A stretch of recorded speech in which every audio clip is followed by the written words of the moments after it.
اگر آپ کو میری یہ ویڈیو پسند آئے تو like comment and share subscribe کرنا مت بھولیے۔ السلام علیکم معزز ناظرین، جیسا کہ آپ لوگ جانتے ہیں ہم پڑھ رہے ہیں سیرت نبوی صلی اللہ علیہ وآلہ وسلم، لیکن شروع کرنے سے پہلے میری آپ سب سے گزارش ہے کہ ایک دفعہ نبی کریم صلی اللہ علیہ وآلہ وسلم بعد درود شریف پڑھ دیں، اور اس کے بعد جہاں بھی نبی کریم صلی اللہ علیہ وآلہ وسلم کا نام مبارک آئے وہاں پر درود شریف ضرور پڑھیں، اور اگر آپ درود شریف نہیں پڑھ سکتے تو کم از کم صلی اللہ علیہ وآلہ وسلم ضرور کہیں۔ تو چلیں شروع کرتے ہیں۔ اس کا باب نمبر 105 ہے، جس کا نام ہے واقعہ رجی اور بئر معونیہ۔ یہ حکم ملتے ہی سب صحابہ کرام رضی اللہ تعالیٰ عنہ نے ان لوگوں سے علیحدگی اختیار کر لی۔ خود حضرت صلی اللہ علیہ وسلم نے بھی بات چیت بند کر دی۔ صحابہ کرام نے تو یہاں تک کیا کہ اگر ان لوگوں میں سے کسی کا باپ اور بھائی بھی تھا تو اس نے اس سے بھی بات چیت ترک کر دی۔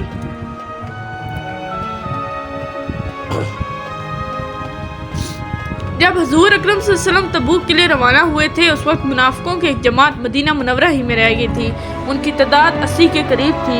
انہوں نے جہاد پر نہ جانے کے لیے مختلف ہیلے بہانے کیے تھے، لیکن ان کے علاوہ 3 مسلمان ایسے تھے جو صرف سستی کی وجہ سے نہیں گئے تھے۔ یہ حضرت کعب بن مالک، مرارہ بن ربیع اور ہلال بن امیہ رضی اللہ تعالیٰ عنہ تھے۔ ان حضرات سے مسلمانوں نے بات چیت ترک کر دی۔ جب انہوں نے حضرت صلی اللہ علیہ وسلم کی خدمت میں حاضر ہو کر اپنا عذر پیش کیا تو آپ صلی اللہ علیہ وسلم نے فرمایا، تم لوگ جاؤ، اللہ تمہارے حق میں فیصلہ فرمائیں گے۔ چند دن بعد آپ صلی اللہ علیہ وسلم نے انہیں اپنی بیویوں سے بھی الگ رہنے کا حکم فرما دیا۔ انہوں نے بیویوں کو اپنے ماں باپ کے گھر بھیج دیا۔ البتہ حضرت بلال بن امیہ رضی اللہ تعالیٰ عنہ بوڑھے تھے اور ان کے بڑھاپے کی وجہ سے انہیں اتنی اجازت دی گئی کہ بیوی گھر میں رہ کر خدمت کر سکتی ہے، لیکن رہیں گی الگ الگ۔ اس طرح 50 دن گزر گئے۔ سب لوگ ان 3 حضرات سے بات چیت چھوڑ چکے تھے۔ 50 دن بعد اللہ تعالیٰ نے ان کی توبہ قبول فرمائی۔ لوگوں نے انہیں مبارکباد دی۔ تینوں حضرت صلی اللہ علیہ وسلم کی خدمت میں حاضر ہوئے۔ آپ صلی اللہ علیہ وسلم نے بھی انہیں مبارکباد دی۔ ان حضرات نے اس خوشی میں اپنا بہت سا مال صدقہ کیا۔ غزوہ تبوک کے بعد حضرت صلی اللہ علیہ وسلم نے کسی جنگ میں خود حصہ نہیں لیا، البتہ صحابہ کرام کو مختلف مہمات پر آپ روانہ فرماتے رہے۔ جن مہمات میں آپ صلی اللہ علیہ وآلہ وسلم نے بذات خود حصہ نہیں لیا، ان مہمات کو سرایا کہا جاتا ہے۔ سرایا سری کی جمع ہے۔ ایسے سرایا غزوہ تبوک سے پہلے بھی ہوئے اور بعد میں بھی۔ آپ صلی اللہ علیہ وسلم نے اپنی زندگی مبارک میں 47 مرتبہ کے قریب صحابہ کرام کو سرایہ کے لیے روانہ فرمایا، اور ان میں سے واقعہ رجی اور واقعہ بئر معونہ بہت دردناک اور مشہور ہیں۔ پہلے واقعہ رجی کی تفصیلات پڑھیں۔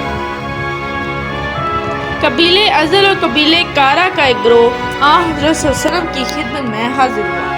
ان لوگوں نے کہا، اے اللہ کے رسول، ہمارے علاقے میں دین سکھانے کے لیے اپنے کچھ صحابہ بھیج دیجیے۔ رسول اللہ صلی اللہ علیہ وآلہ وسلم نے اپنے 6 صحابہ کو ان کے ساتھ بھیج دیا۔ ان کے نام یہ ہیں: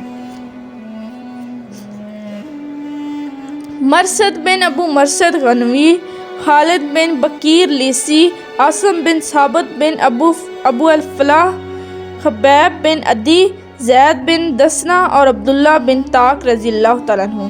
حضور اکرم صلی اللہ علیہ وسلم نے مرثد ابو مرثہ کو ان پر امیر مقرر فرمایا اور وہ ان لوگوں کے ساتھ روانہ ہو گئے۔ آخر یہ لوگ رجی کے مقام پر پہنچے۔ رجی حجاز کے ایک ضلع میں واقع تھا۔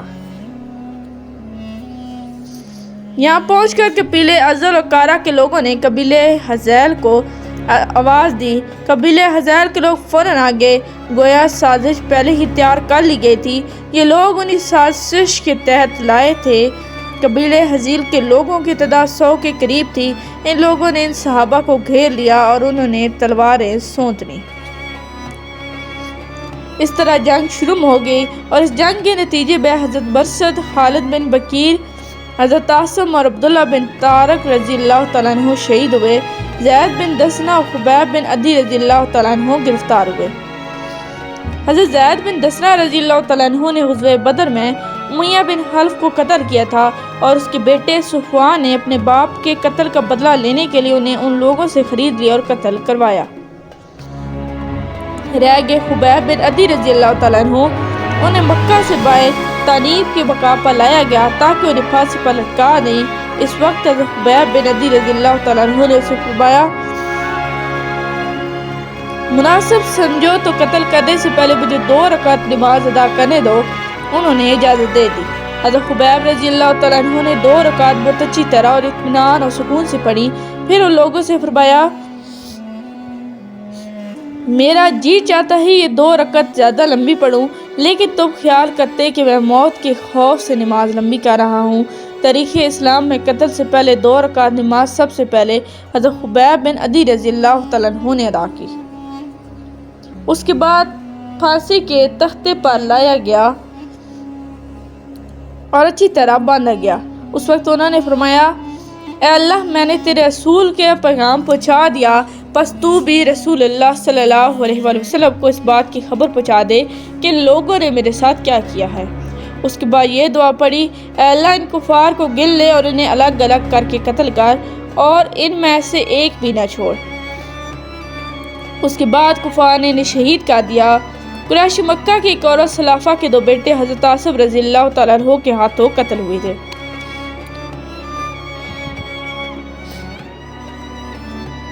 اس نے منت مانی تھی کہ کوئی مجھے آصف رضی اللہ تعالیٰ عنہ کا سر لا کر دے گا تو میں اس کی کھوپڑی میں شراب ڈال کر پیوں گے۔ حضرت آصف رضی اللہ تعالیٰ عنہ کے اس ملت کا پتہ تھا، چنانچہ شہید ہونے سے پہلے انہوں نے دعا کی تھی کہ اللہ میری لاش ان کے ہاتھ نہ لگے۔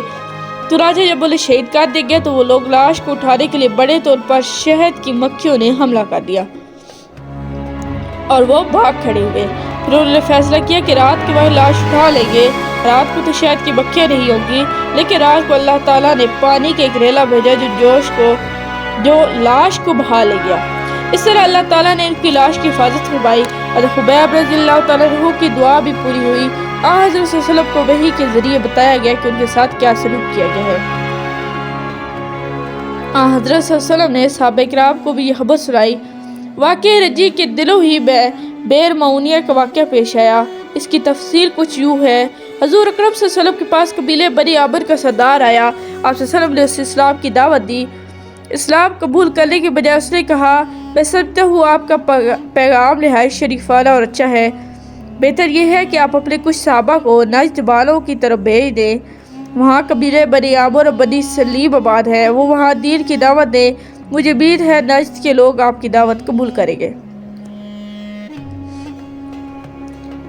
اس پر حضرت صلی اللہ علیہ وسلم نے فرمایا، مجھے نجد والوں کی طرف سے اندیشہ ہے کہ کہیں وہ میرے صحابہ کو نقصان نہ پہنچائیں۔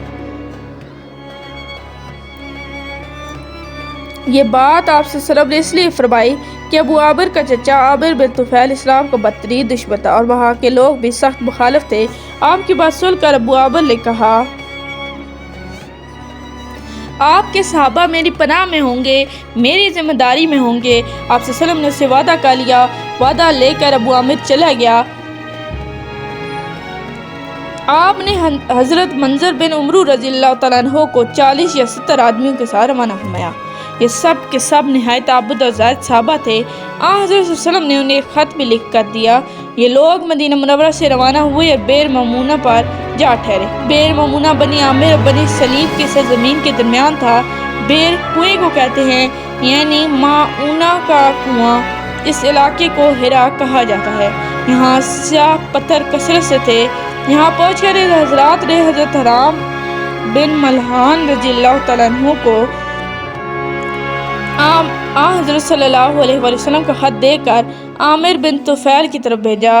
حضرت حرام رضی اللہ تعالیٰ عنہ اس کے پاس پہنچے اور حضرت صلی اللہ علیہ وسلم کا خط اسے دیا۔ اس نے خط پڑھنا بھی گوارا نہ کیا۔ ادھر حضرت حرام رضی اللہ تعالیٰ عنہ نے خط دیتے وقت اسے کہا، اے لوگوں، میں رسول اللہ صلی اللہ علیہ وآلہ وسلم کی کثرت کی حیثیت سے تمہارے پاس آیا ہوں، اس لیے اللہ اور اس کے رسول پر ایمان لے آؤ۔ ابھی وہ یہ الفاظ کہہ رہے تھے کہ عامر بن طفیل نے شخص کو اشارہ کیا، وہ ان کے پیچھے آیا اور پہلو میں نیزہ دے مارا۔ نیزہ ان کے جسم کے آر پار ہو گیا۔ فوراً ہی ان کے منہ سے نکلا، اللہ اکبر، رب کعبہ کی قسم میں کامیاب ہو گیا۔ انہیں شہید کرانے کے بعد عامر بن طفیل نے اپنے لوگوں سے کہا، اب اس کے باقی ساتھیوں کو بھی قتل کر دو۔ انہوں نے ایسا کرنے سے انکار کر دیا کیونکہ انہیں یہ بات معلوم تھی کہ یہ آنے والے حضرات ابو عامر کی پناہ میں ہیں، اور ان کی طرف سے انکار سن کر عامر بن طفیل نے بنی سلیم کو پکارا۔ اس کی پکار پر قبیلے اسب اور رحل اور ذکوان کے لوگ فوراً آ گئے۔ یہ سب مسلمانوں کی طرف بڑھے اور انہیں گھیر لیا۔ مسلمانوں نے یہ صورتحال دیکھی تو فوراً تلواریں سونت لیں، جنگ شروع ہو گئی۔ آخر لڑتے لڑتے یہ صحابہ کرام شہید ہو گئے۔ ان میں صرف کعب بن زید رضی اللہ تعالیٰ عنہ زندہ بچ گئے۔ وہ شدید زخمی تھے، کفار نے انہیں مردہ خیال کیا۔ بعد میں انہیں میدان جنگ سے اٹھایا گیا اور یہ ان زخموں سے تندرست ہو گئے تھے۔ اور ان کے علاوہ حضرت عمرو بن امیہ رضی اللہ تعالیٰ عنہ اور ان کے ساتھی ایک اور صحابہ بھی اس لڑائی میں زندہ بچ گئے۔ جب مشرکوں نے مسلمانوں کو گھیرے میں لیا تھا تو یہ دونوں اس وقت اونٹ چرانے گئے ہوئے تھے۔ جب ادھر ان صحابہ کو شہید کیا جا رہا تھا، اس وقت آن حضرت صلی اللہ علیہ وسلم نے مدینہ میں خطبہ ارشاد فرمایا۔ گھیرے میں آنے کے بعد مسلمانوں نے یہ دعا مانگی، اے اللہ ہمارے پاس تیرے سوا ایسا کوئی ذریعہ نہیں جو ہماری طرف سے تیرے رسول کو یہ خبر پہنچا دے۔ اللہ تعالیٰ نے ان کی دعا قبول فرمائی۔ حضرت جبرائیل علیہ السلام نے فوراً حضرت صلی اللہ علیہ وسلم کو اس واقعے کی خبر دی۔ آپ صلی اللہ علیہ وسلم نے خطبے کے دوران ہی یہ خبر صحابہ کرام رضی اللہ تعالیٰ عنہ کو سنائی۔ تمہارے بھائی مشرکوں سے دوچار ہو گئے ہیں، مشرکوں نے انہیں شہید کر دیا۔ ادھر عمرو بن امیہ زمری رضی اللہ تعالیٰ عنہ اور ان کے ساتھی اونٹ چرانے کے لیے گئے تھے۔ ان دونوں نے پڑاؤ کی طرف مردار خور پرندوں کو منڈلاتے دیکھا تو پریشان ہو گئے، سمجھ گئے کہ کوئی خاص واقعہ پیش آیا ہے، چنانچہ یہ فوراً اپنے ساتھیوں کی طرف روانہ ہوئے۔ اس وقت اب صحابہ اکرام کے قاتل وہیں موجود تھے۔ اب تک کے لیے اتنا ہی، ملتے ہیں اگلے باب میں، تب تک کے لیے اللہ حافظ۔ Please like, subscribe and share our channel and press the bell icon for more videos.